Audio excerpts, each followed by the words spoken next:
2 സങ്കീർത്തനം 12 വാക്യം. അവൻ്റെ കോപം ക്ഷണത്തിൽ ജ്വലിക്കും, അവനെ ശരണം പ്രാപിക്കുന്നവരൊക്കെയും ഭാഗ്യവാന്മാർ.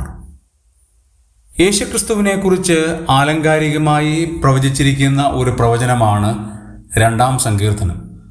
അതിൽ പറയുകയാണ്, അവനെ ശരണം പ്രാപിക്കുന്നവരൊക്കെ ഭാഗ്യവാന്മാരാണ്.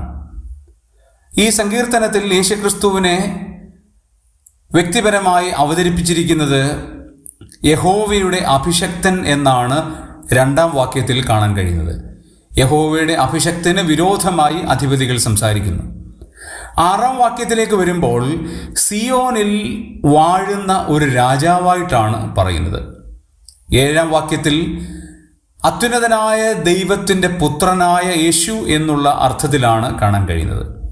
12 വാക്യത്തിലേക്ക് വരുമ്പോൾ വഴിയിൽ വെച്ച് നശിച്ചു പോകാതിരിക്കുവാൻ ചുംബിക്കേണ്ട ഒരു വ്യക്തിയായിട്ടാണ്, അഥവാ ചുംബിക്കേണ്ട പുത്രനായിട്ടാണ് കർത്താവിനെ അവതരിപ്പിച്ചിരിക്കുന്നത്.